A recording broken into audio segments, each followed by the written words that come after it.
Hi everyone, Ed here, just checking in for our weekly Friday session. I'm doing this from home today, working from home. I've snuck into my wife's office space, hoping that she won't disturb us for the next 45 minutes. Gives me an opportunity to chat to you. So thanks very much for joining. I enjoyed last week's session. We started to go a bit more into what might be termed HR leadership type advice. I might try and do a bit more of that today, just to give you a bit of a sense as to how I try to lead. Again, it's not gospel. I'm not necessarily an expert in leadership. I'm just telling you guys what I'm doing here.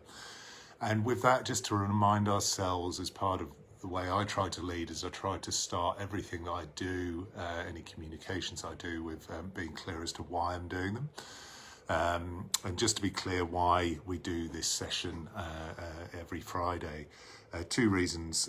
One, I feel like it's a little bit of my contribution to you guys, if I can help in any way to demystify, explain things that are affecting small businesses during the crisis.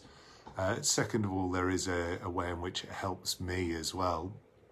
It helps me in my communications with my team here, in the sense that they get to see me visibly trying to do all we can to help the small business, and that's what we do for a living here at EmploySure.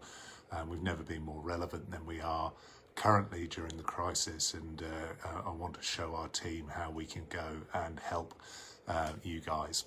So that's important. It also helps me on a personal level to stay on top of things, check that I'm staying abreast of all things that affect business owners, because I'm one of you.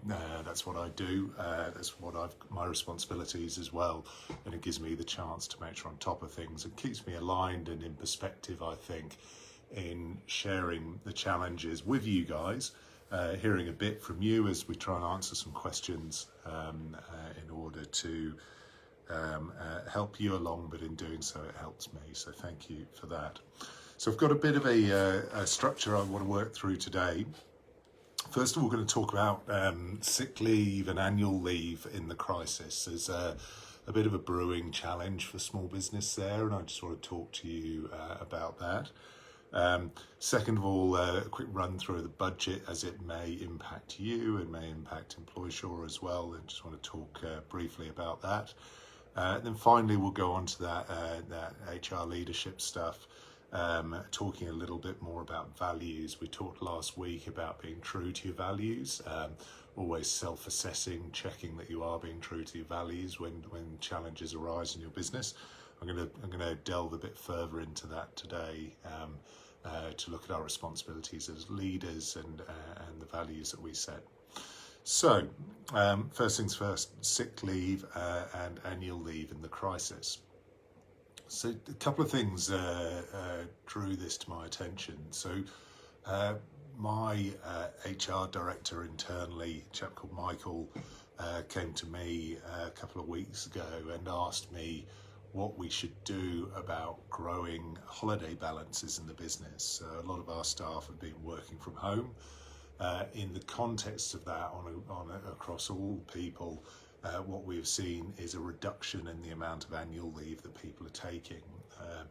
I'll come back to the reasons why that might be in a moment, but there's people are taking annual leave less frequently, which means, of course, that a leave liability is building up for the business over time, and you guys may well be experiencing a similar thing. That's a challenge that I had actually confirmed to me by my wife, whose office I'm stealing at the moment. She works in a law firm, and she told me that they're experiencing the same thing and asked what we were doing about it. And then finally, I read an interesting article that followed on from some research from the Australian Bureau of Statistics, who said that less and less people are taking sick leave as well. Less of a problem in terms of accruals and liabilities for the business going forward, but just quite an interesting trend all the same, and really I think serves to confirm why I think people are taking less annual leave at the moment. So my theory on it is this, is that there'll be a number of reasons. There's no silver bullet as to why people are taking less leave, but there'll be a combination of these things. One, there's less for people to do in theory on their leave. People are travelling less at the moment. If you're in Victoria and you're locked down, there's very little inclination to start taking annual leave if you can't go anywhere. And we're all in some varying degree of that, with the inability to travel interstate largely in place. Obviously, some of those borders are softening up, but there's less reason or less places to go, I suppose. When you are working from home, as a number of people still are, who would otherwise be in office-based environments, there's also a sentiment that, and this is a reality, I think, of working from home, and why I'm not completely embracing it for our business as a long-term future, is that the reality is that people have this higher level of flexibility, which makes them less inclined to feel like they need the leave. That's a very partial, polite way of saying that some people, not making any accusations internally in our business, may be bludgeoning a little bit more. And I say that having just been down. I live near Bondi in Sydney. Doesn't every POM? I think we're all near Bondi in Sydney, but there's this lovely swimming pool there that you can go to. It's called the Icebergs, which is quite famous. And I just went there for a swim this morning and had my morning coffee, and just overheard two conversations of people sitting in the sun joking about working from home. And let's face it, let's not beat around the bush, particularly as the weather gets better around the country. There are going to be circumstances where people don't feel like they need to go on holiday because they don't need the mental break, because they haven't been going into the office and so forth. So there's another reason for it. And the third reason, which is probably less cynical, is that if less people are in jobs, then less people take annual leave. And that's really, I think, filtering into what's going on with sick leave at the moment. There are less people in jobs, and therefore less inclination to less people to take sick leave. Sick leave is about 20% down across the country at the moment, interestingly. Bear with me a second.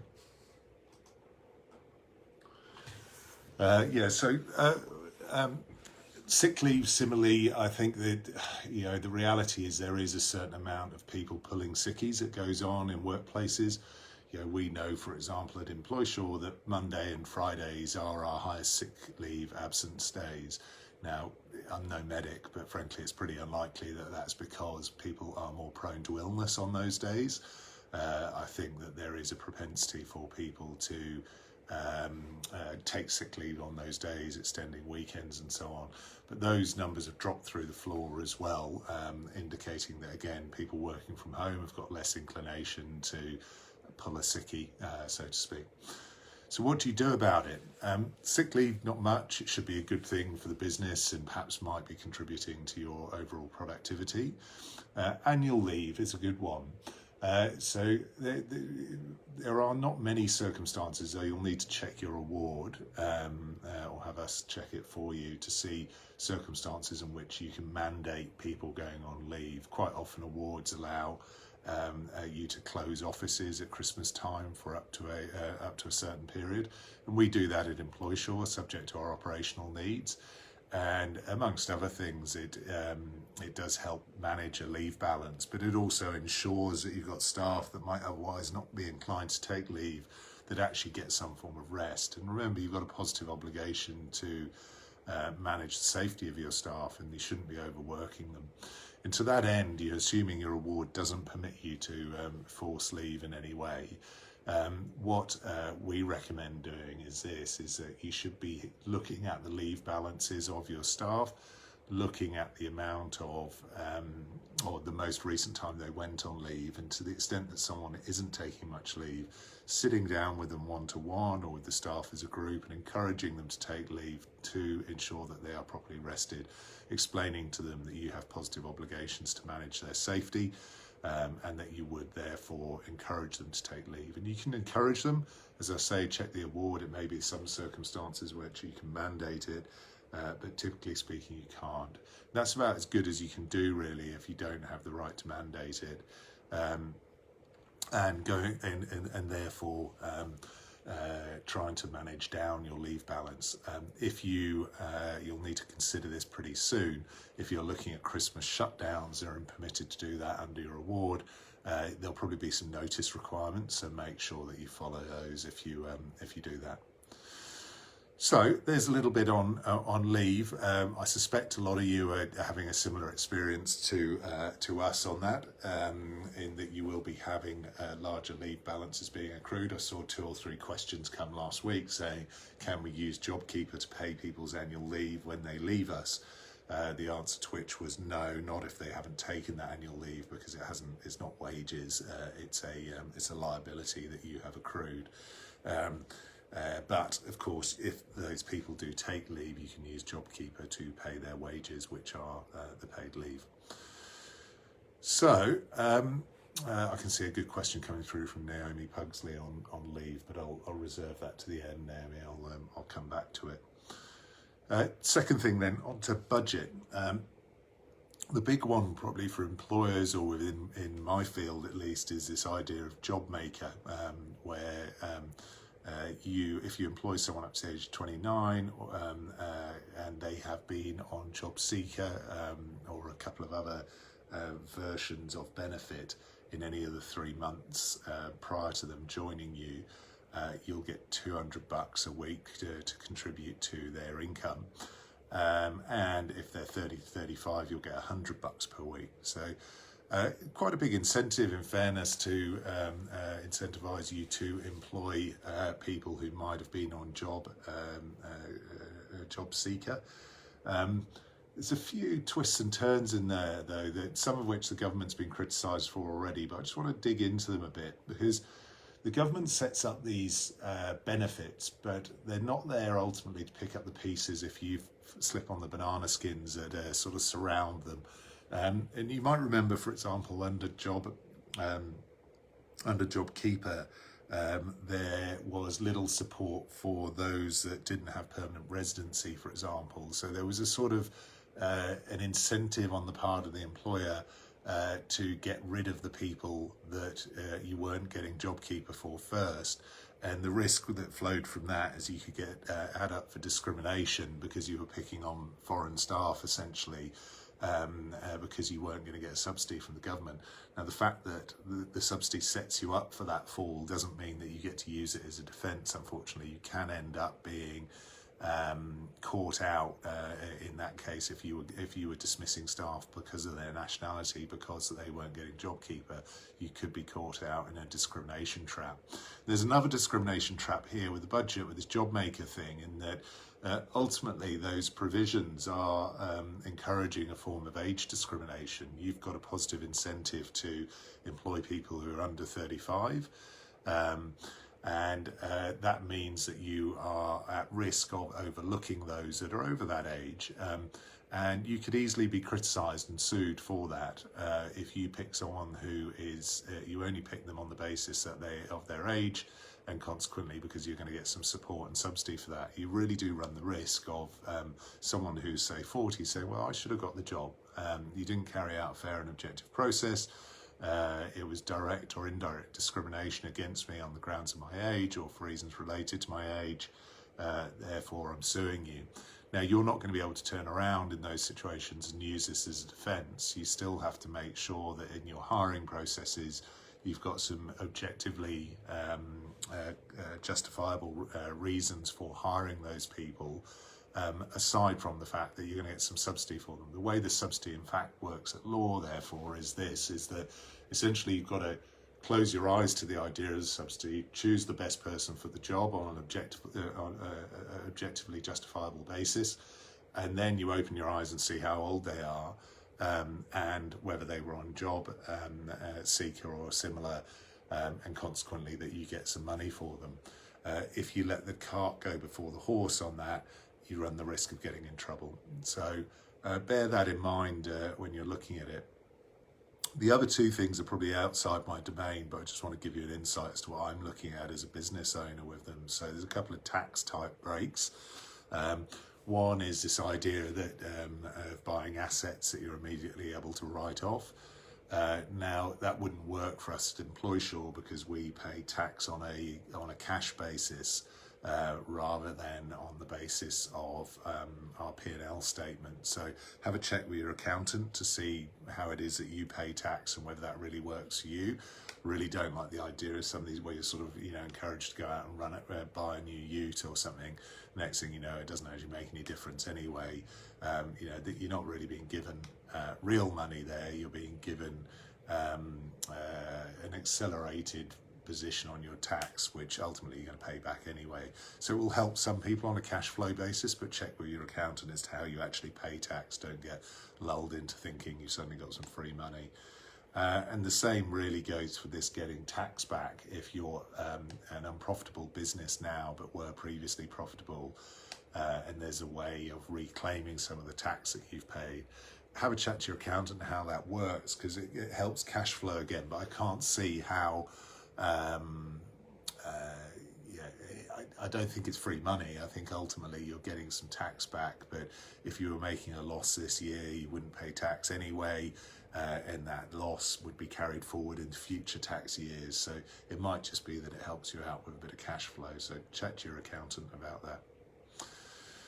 So on to something that I do know a bit more about, which is I suppose culture and setting up those cultures in your businesses. And we talked a bit about this last night and managing your last week, managing yourself through the crisis. We talked about the mojo bag and so on. But don't forget that our responsibility in the business, as I've quoted before from that book Legacy, is that we're storytellers. Leaders in businesses are storytellers.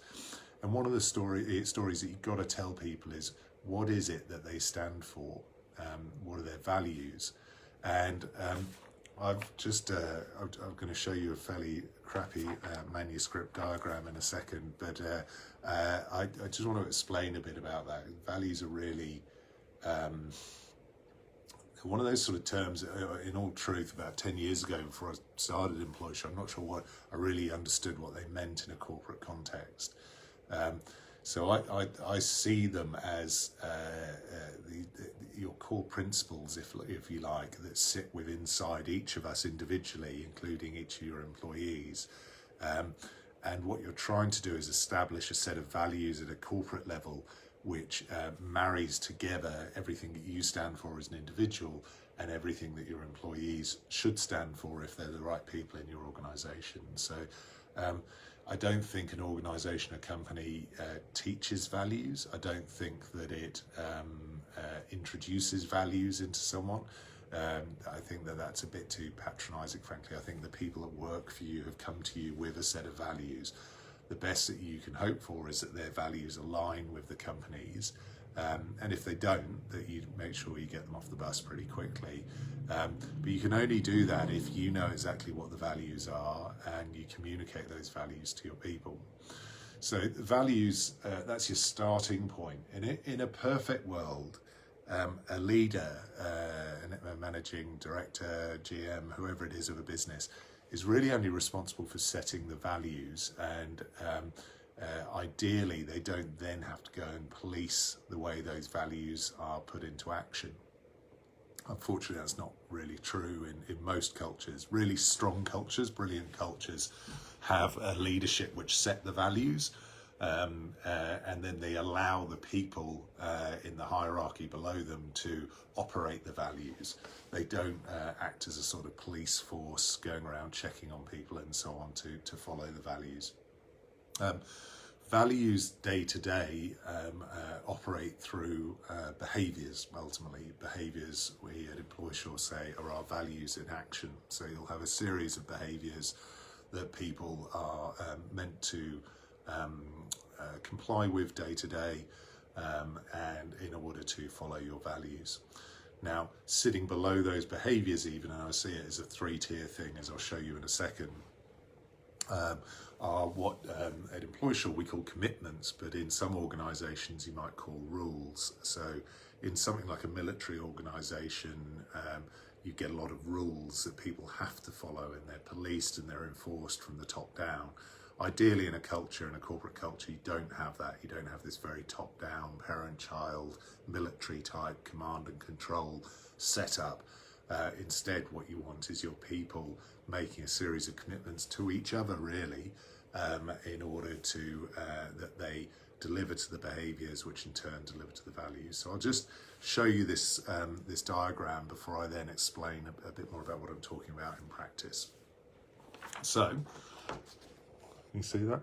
It really is a very basic thing. I'm sure a number of you have got children that could have done better than that. So what you'll see is an upside down triangle. At the top of it, it says values. In the middle of it, it says behaviours, which are values in action. And at the bottom of it, it says commitments. As I say, where it says commitments there at the bottom, if you've got a poor culture or a top-down culture, it would say rules.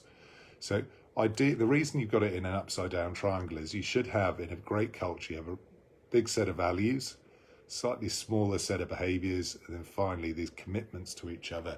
There shouldn't be that many of them. There's just it's people know how to. In the context of some examples to put some meat on the bones of it. So I've talked before about the All Blacks, the New Zealand rugby team, being an organisation that I respect. So they're very clear on their values. They have a very core set of values, which includes this concept that they say we won't let dickheads play for us. They say no dickheads is their rule. Excuse the language, it's theirs, not mine.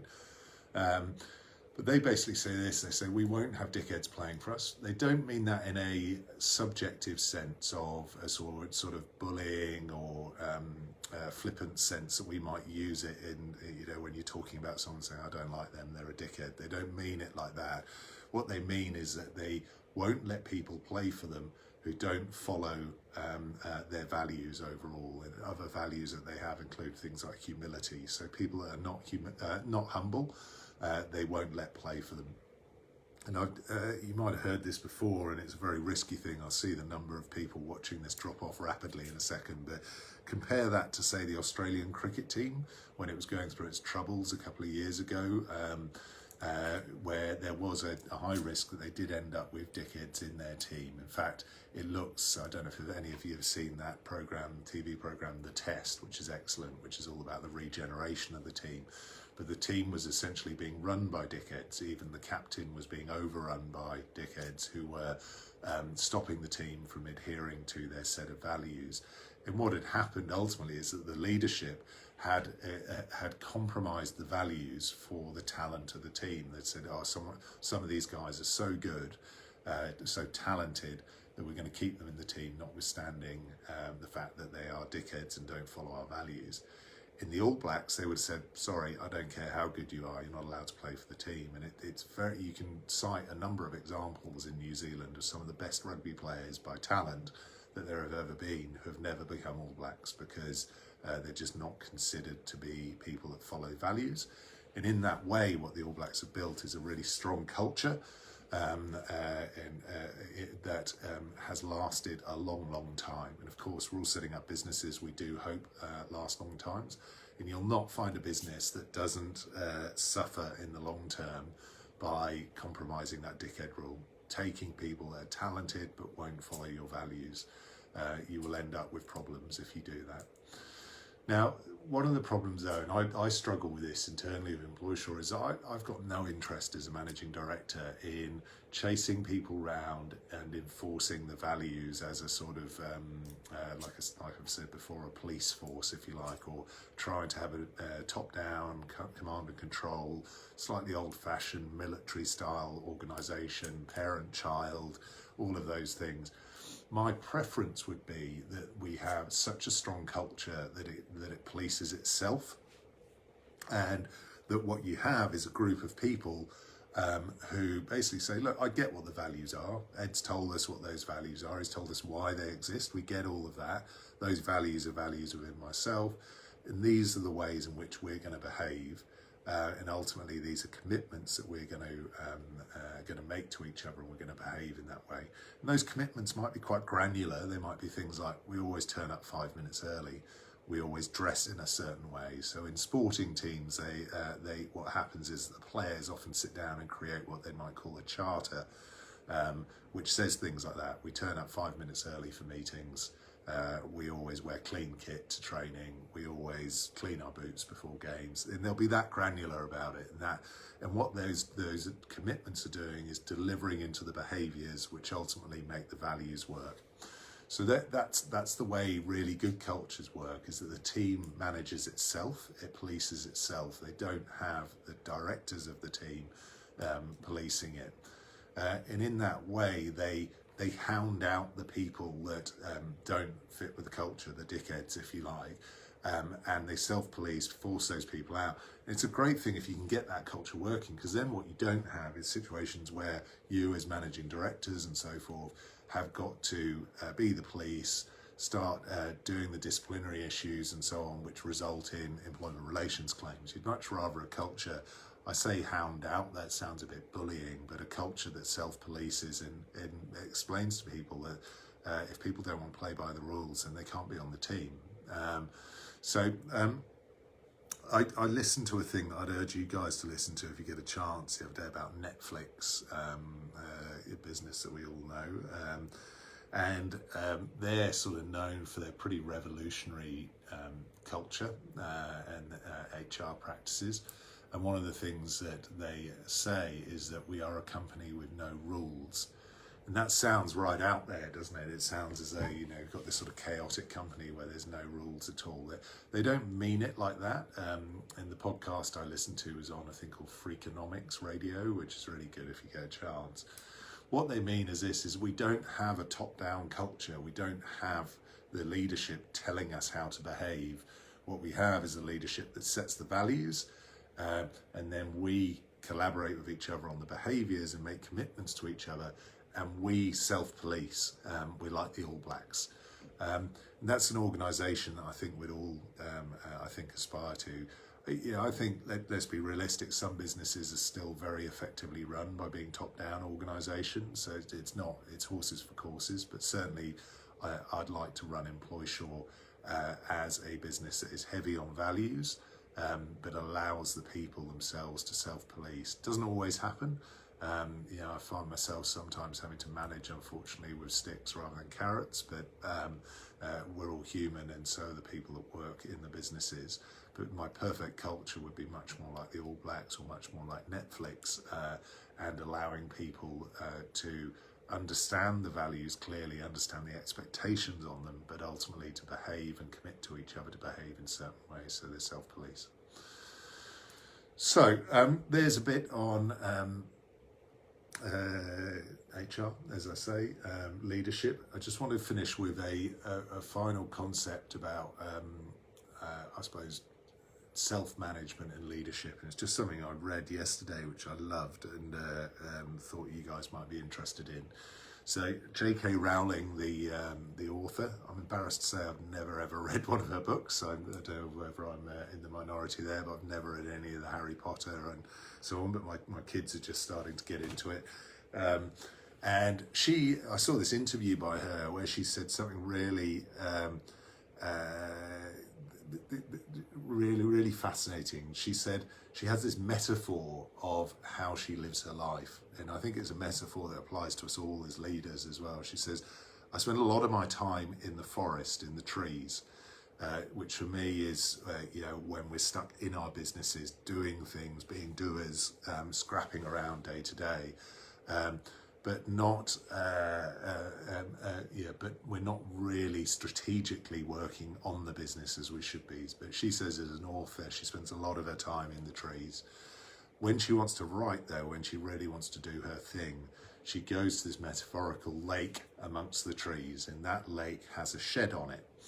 And what she knows is that when she is needing inspiration, she goes to the lake, and she's not allowed, she knows there's something within the lake that if she's patient enough, they will give her the ideas, give her the inspiration. She's not allowed to fish in the lake, she's not allowed to go under the water in the lake to grab the ideas.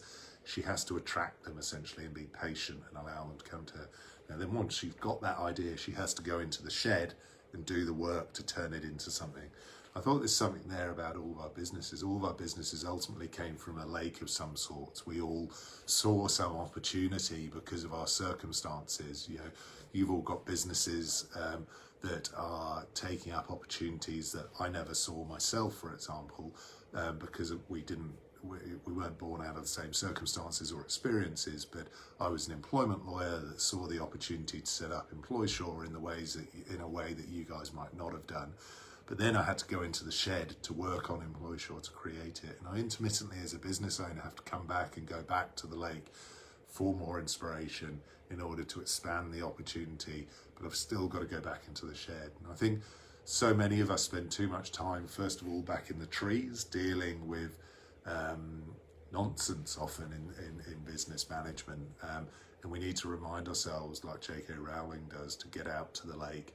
But even once you're at the lake, you can't just be an inspiration person. You can't be a vision person as a business owner. You've actually got to get in the shed and do the grind and get the thing going. So I just thought a very powerful thing from a pretty, really one of the history's most successful authors, and might be useful to you guys. So, some questions coming up from you. I've got it on my computer here, so I'm going to duck in and out, so bear with me. I am getting from Tiffany, what do I think about the 4-day week that New Zealand's seeking to implement? I don't like it, to be honest. I know one of our staff in New Zealand actually went to a business, it's called Perpetual Guardian, I think, over there, that does a 4-day week. And I think, you know, these things are just so particular to businesses, and it might work for some businesses, depending on the nature of their work. But I think it's a bit like the idea that your people working from home have become more productive.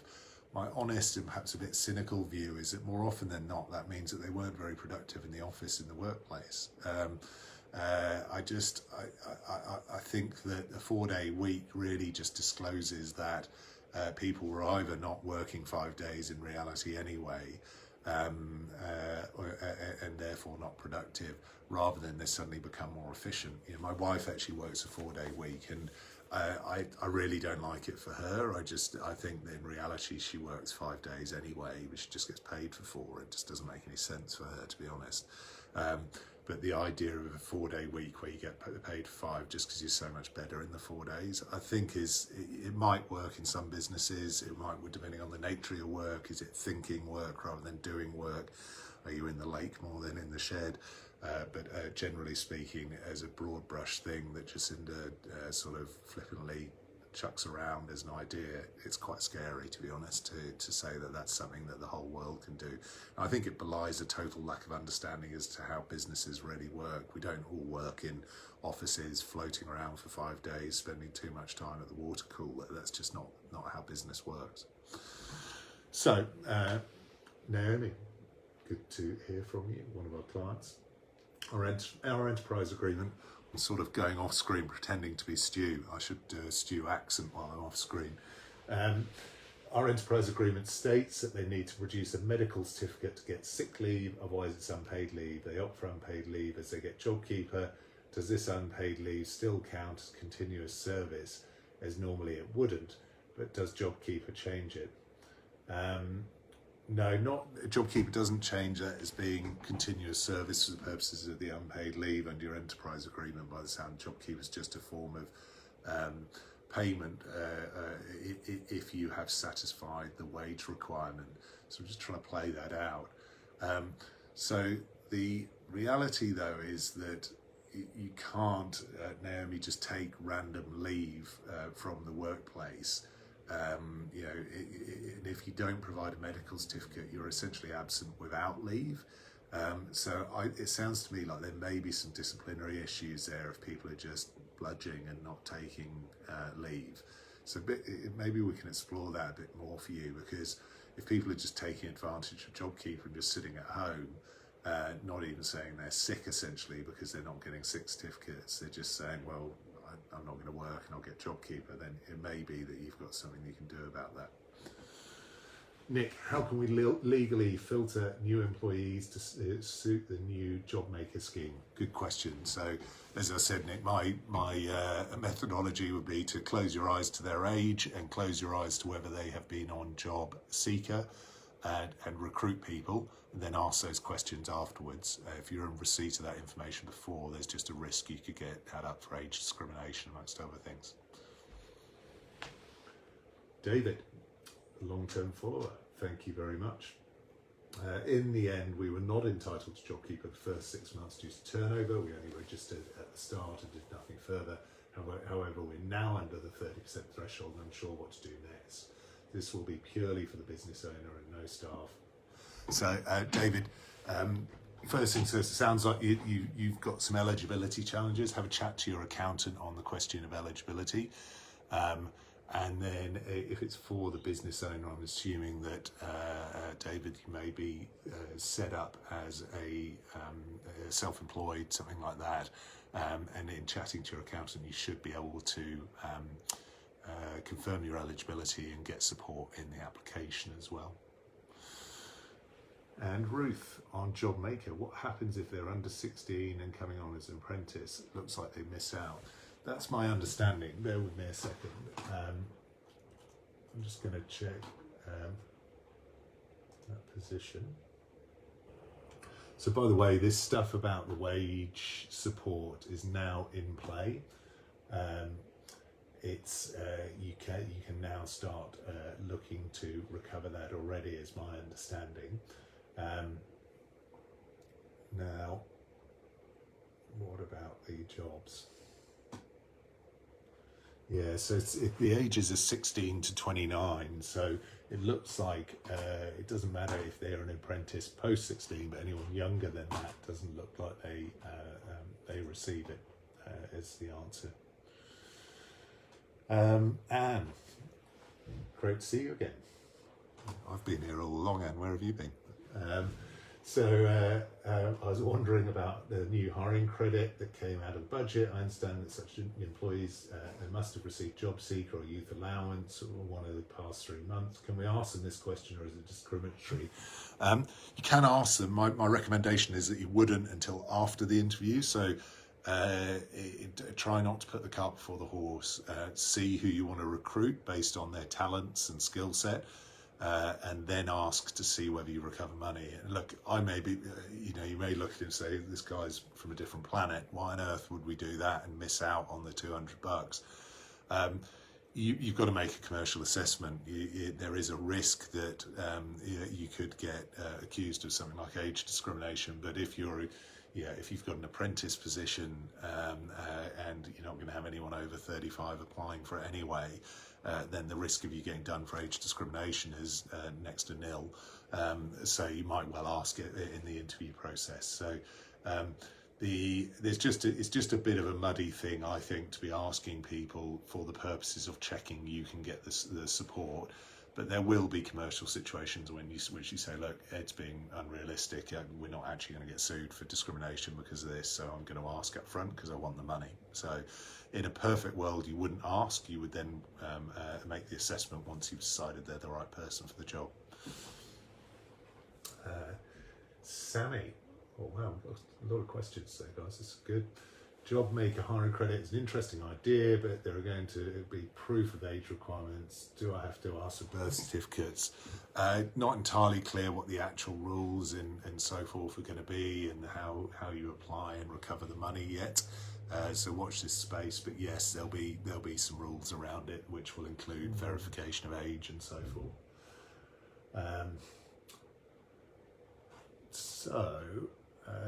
By the way, on that, you wouldn't typically have to get a birth certificate, but you obviously, when you hire a person, you've got to go through getting their tax file number and so forth, which should be able to do it through the government systems. So, Sarah, if an employee wishes to have leave paid out but not take it whilst they're on Jobkeeper, is it appropriate to pay this out on top of their usual wage, which is being covered by Jobkeeper?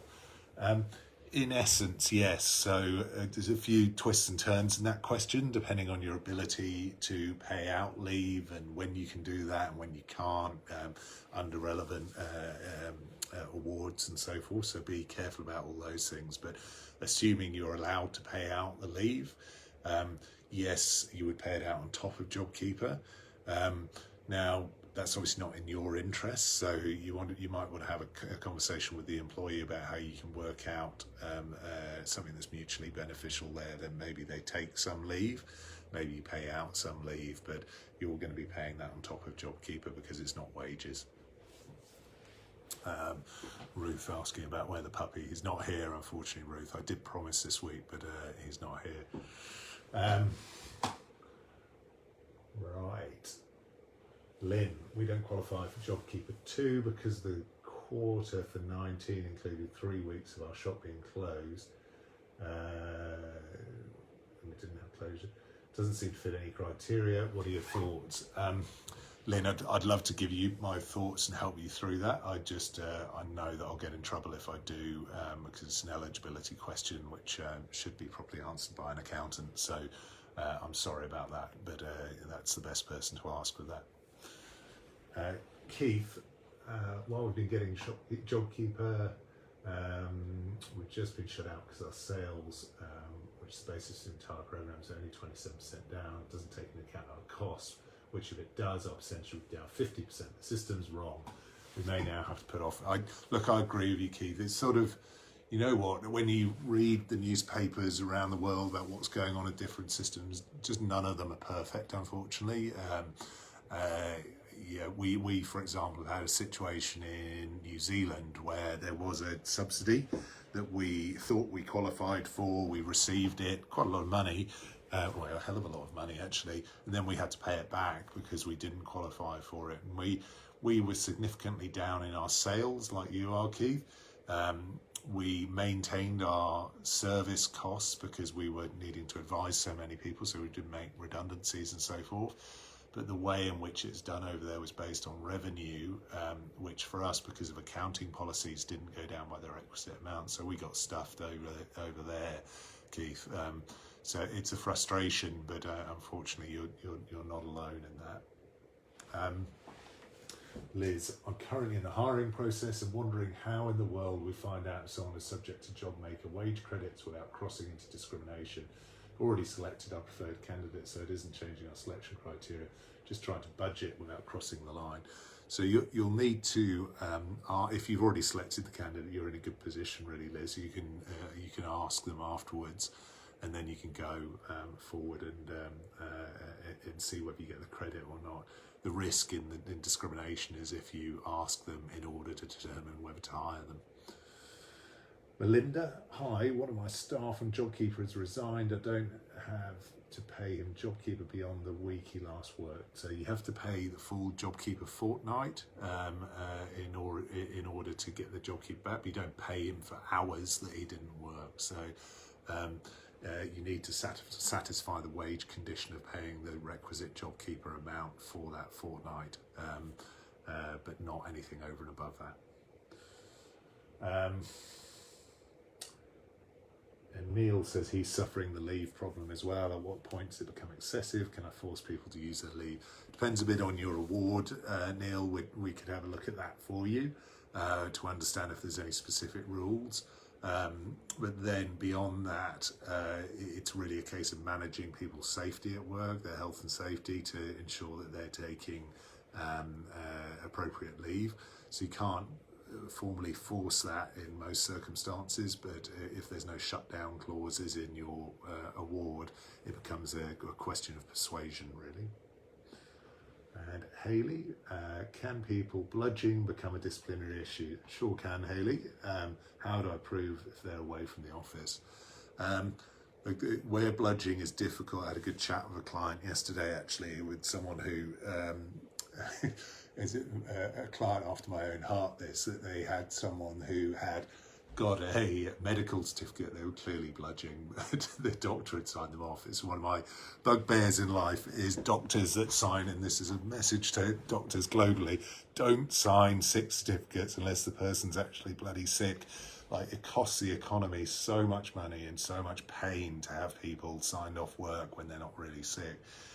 My poor mum is a GP, or was a GP a long time ago, and she gets it in the neck from me all the time about as though she's like a spokesperson for all doctors globally for signing people off on sickies. I tell her how irritating it is as an employer. Anyway, this client, somewhat amusingly, had got a sick note through and had called the doctor to challenge them on it, and the doctor obviously didn't take very kindly to that. But I quite admired the gusto, really. But yeah, it's very hard to penetrate a sick certificate, to be honest. If someone's got a sick certificate, then and even though you think they're cynically doing a sickie, pretty tough to challenge. If someone doesn't have a sick certificate and is just taking time off work, then if they don't follow your processes and procedures, then yes, there's an opportunity, as Naomi may have, to look at turning into a disciplinary issue. If someone is just bludging when they're meant to be working at home, for example, yeah, if you can, certainly you wouldn't jump into it being a disciplinary issue. You'd have some conversations with them. But if you've got any sense, for example, that they're not responding to emails in a reasonable time frame, not answering phone calls, they don't seem to be, I wouldn't be rushing to get private investigators or anything like that. But if you are having challenges, I'd raise it as a management issue first of all, and that management issue might turn into a disciplinary issue if they're repeatedly doing it. So here we go. Some questions or comments to finish off. I'll just check there's no more chunky ones coming through.